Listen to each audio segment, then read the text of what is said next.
This is a stone mill. I've had it like almost 50 years. They're stones. You can adjust the grind.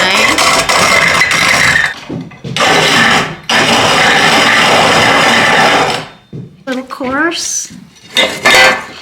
And this looks about right. I only put in just a sprinkling at a time. If you filled this hopper, you'd need a muscle man.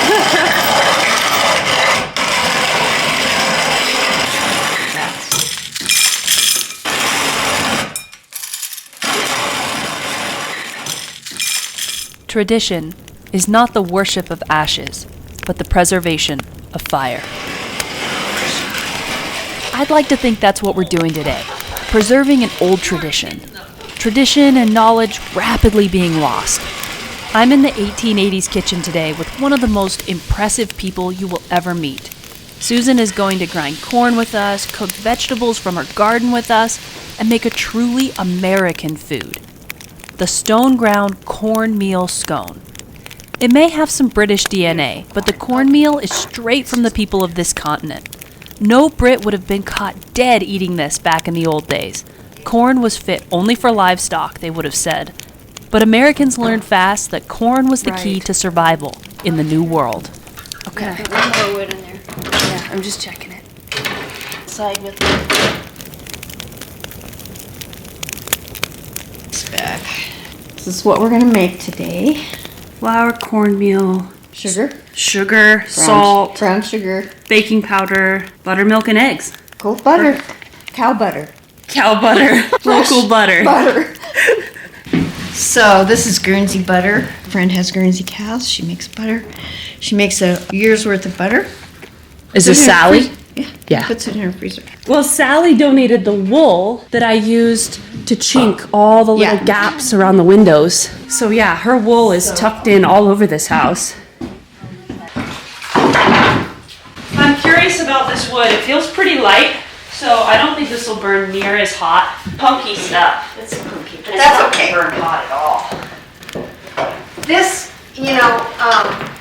when you get a good heavy coating of ash, I never clean the top of my stove. I leave a good thick coating of ash on top of the stove, and then you can brown rather than burn. Works better.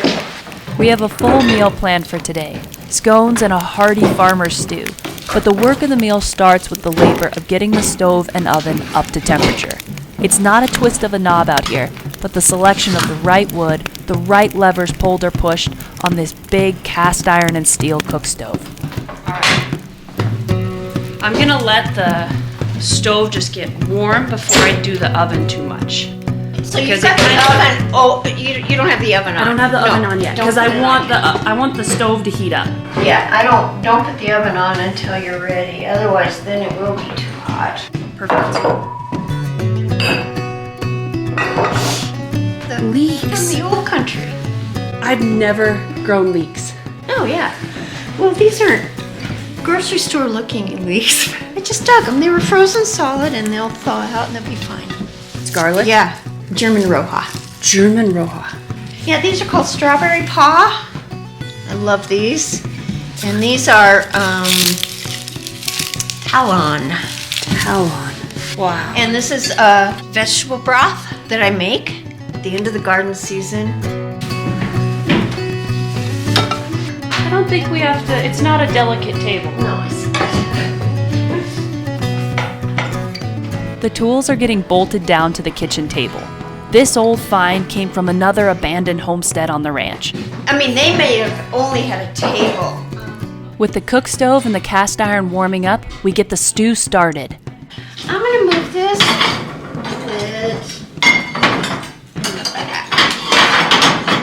Okay, the back's hotter, Right.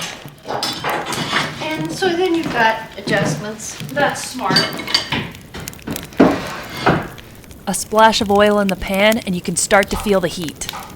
And we're gonna prepare these leeks. Okay.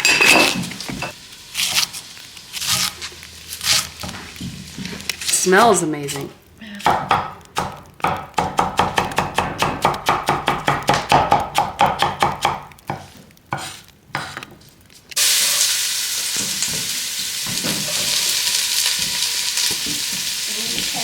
Of course. Of course. Susan Gelner made that for us. The beauty. Isn't it great? Yeah. She said, I'm gonna make you a big masculine spoon for Uncle Dan's. I love it, it's perfect.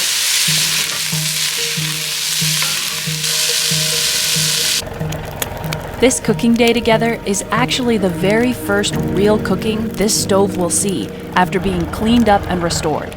We didn't buy it all fixed up. Not that we would have turned down our luck if we'd bumped into such a one. The problem is that these beautiful old stoves are getting more and more rare. Lots were sent for scrap during the war. Lots were left in fields to rust once gas and electric became accessible. And I get it, technology has certainly made our lives easier. But the joy of cooking on this wood-fired stove is unmatched. We scrubbed and scraped and sucked out ashes, and now it's got a whole new life. But that has brought with it a whole new set of problems. Another layer. Well, you know what I thought I would do too? I have this, and I put this in there, and then I just set my pan on it. But it's a little high, so it doesn't give me as much room, you know? So how, let me think. What is that? It's for over the campfire. I forget what they call it. It's kind of like a spider, too. I have like a triangle, but that's pretty low. With the stove almost too clean, no ashes left on the top of the oven, the oven now burns very hot on top. So regulating temperature takes more skill. As we try to slowly heat the whole stove, we try to keep the oven shut off until the moment we'll need it for these cornmeal scones. Of course, there's no scones until we grind the corn ourselves. And luckily, Susan has a 50-year-old stone grinder just right for these purposes. Plus, corn grown right here in her Montana garden. So, how are we going to do it? Okay, so what we do, this is flint corn, so it has a really hard outer shell. Flint corn, and so when that's ground, that makes the grittiness of cornmeal. If it didn't have that and you grind it, it would just be flour. So it adds a grit. It adds the grit of if you want. You grew this. I grew in this. Montana, which is one of the harder places. It's a big deal. We have such a short season. And so what you do, you're just going to go like this. Wow. Well, that's...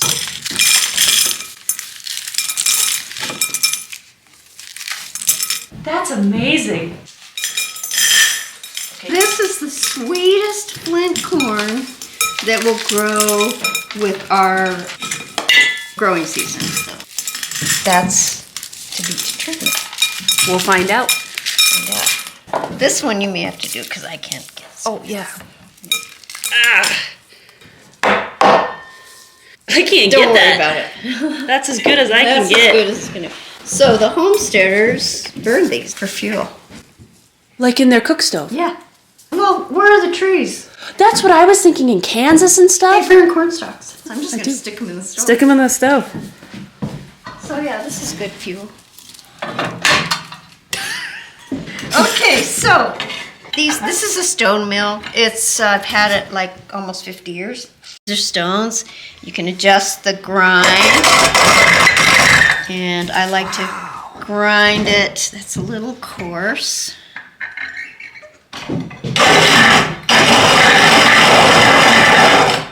Little coarse. And this looks about right. I only put in just a sprinkling at a time. If you fill this hopper, you'd need a muscle man.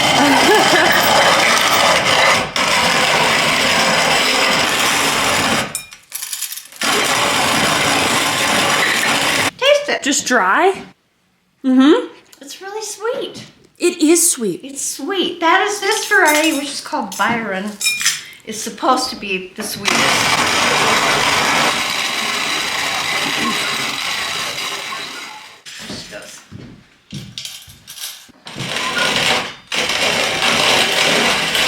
Yeah? Oh. You aren't kidding though.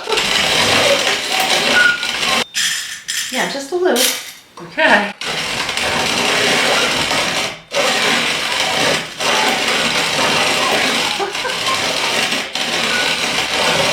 That is just wild. It's so beautiful, and it's just sweet as candy.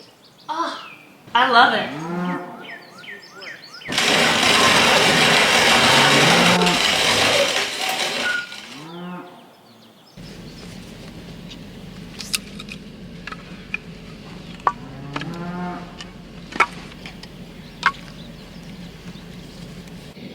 I might need to split some soon, but... With the corn ground into cornmeal and sweet as can be, the time had arrived for turning it into scones. Susan went around picking up fallen kernels of corn. This Montana-grown food is way too precious to waste. Good stuff. So with all the pieces in, everything ground, it was time to get serious.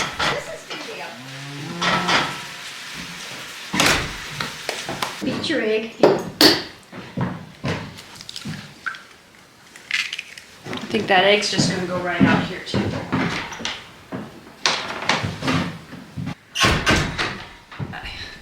The egg and the buttermilk were whisked together with the traditional birch bark whisk.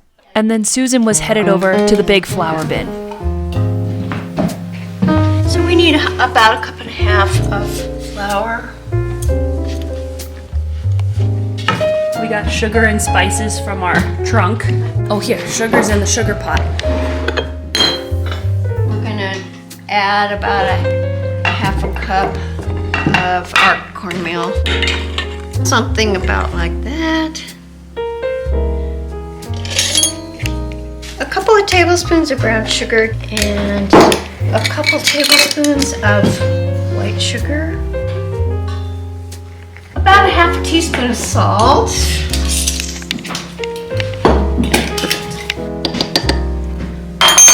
A little bit of soda, not much, just 1/4 of a teaspoon, just to neutralize our buttermilk a little. Okay, I'm gonna add 1.5 teaspoons of baking powder. At this high altitude, I always cut back, just because we don't have that heavy air pressure. Oh, It's high altitude baking. And then we're gonna cut in about 1/3 of a cup of butter. This is homemade butter, Guernsey cow butter. From a neighbor who was generous enough to share. I'm gonna put in a chunk. If you taste it, it doesn't taste anything like store butter. Because old-fashioned butter, there's always a little bit of milk in it that's sour, so you get that taste, which is why it tastes so good. It's really good. It's really good. It has flavor. If you had a pastry blender, you could use it. I've never found any real use for one. I just use knives or my fingers. That's getting pretty good. Okay. Yeah, how do you tell temperature? Well, you just wave your arm in there, and it feels like 375. we want 425 maybe. So they didn't call it 425. They called it There's a slack oven, a medium hot. Yeah. Yeah. I can give it a little more oxygen. Okay. Okay.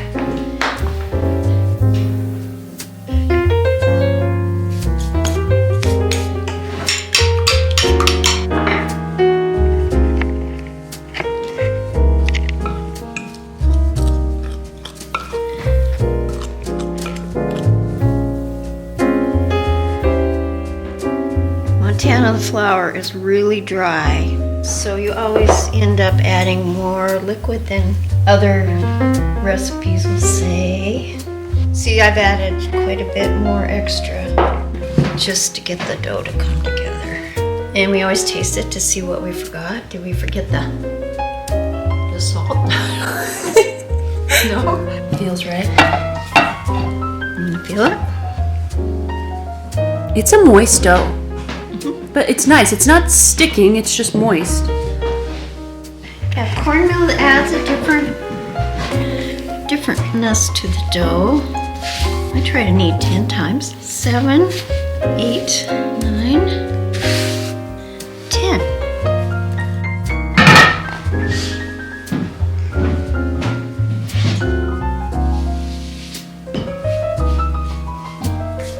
Got it? Oh, this is a nice rolling pin. A wedding gift. It's nice. Very nice. Okay. And I'm gonna wash the onion off. I just cut myself out. I have to bandage you up. No. Culinary hazard.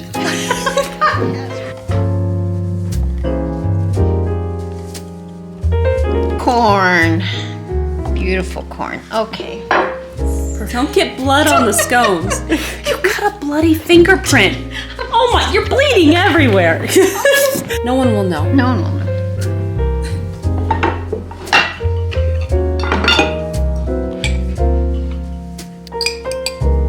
I'll grab a spoon. For the sugar.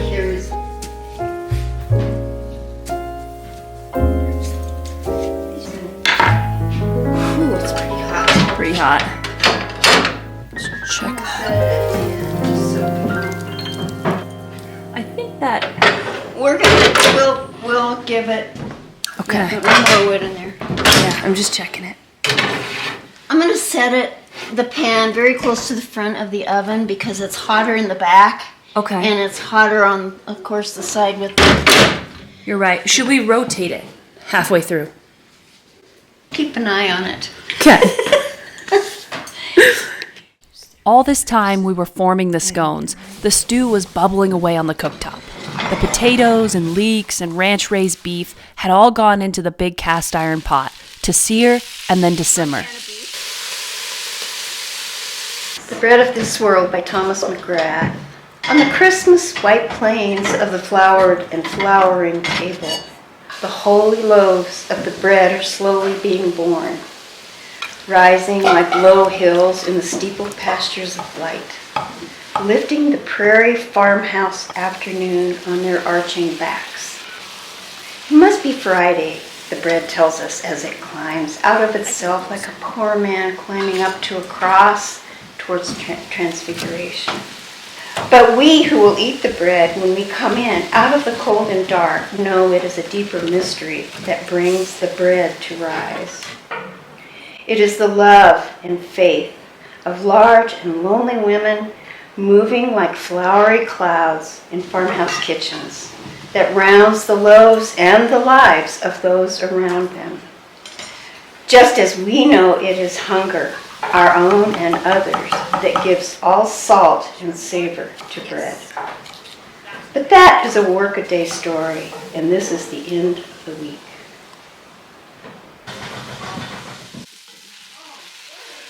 The women and families that have come before. Seriously, it brings me to tears. Reading. It brings tears. Yeah. These women. Yeah. There's a We're beauty. talking There's about- such a sacrifice that I didn't realize until I got married and you have children. It's not a bad sacrifice. Oh no. It's a life-giving sacrifice when you live your life for those people. For those little people. No longer for yourself, really. Those years. Then you have to come back to yourself. Right. And Right. when the time comes. This is vegetable stock that I make. Woo! Taste it. It's good. I didn't know it could taste that good.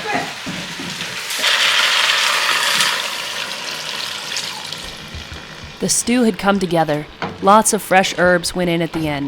Let's add Rosemary, parsley. I have some drying from the garden right off the. I don't have 2 hands.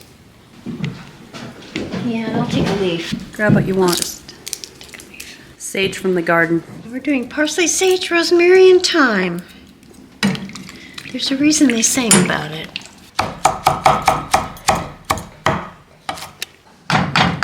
Nothing fancy, just good food. Out with the scraps. Throw it right off the porch. And back in the cabin. And the scones were starting to give a sound and an aroma that told us they were done. Oh, we gotta move them down. Okay. Oh, they're looking gorgeous. They're beautiful. I'm gonna give them 1 more minute. You learned to cook on one of these years ago. Well, I learned as a child. As a child. Do the most gorgeous bread. Really? Perfect. It's a special memory. Okay, I'm gonna. Oh, so this is a nice hot oven, and it's hot. And we hope they're done in the middle, but I'm sure they are. You take a bite. These that are browner were in that back corner next to the firebox. I kind of want this one. I think it's the most beautiful. It's really pretty. So what's the right way to eat a scone? Should I break it in I'm not half? Scottish. A scone, as they would say. Well, I'd say you put butter in there. Oh, I made the most heavenly plum jelly this year. Best I've ever made. The tree. That would be perfect. The tree did it, and yeah. This butter is really next level. So we should expect a little bit of crunch from the corn. Okay. Thank you. Cheers. Ready? I got the sugar. I love the corn.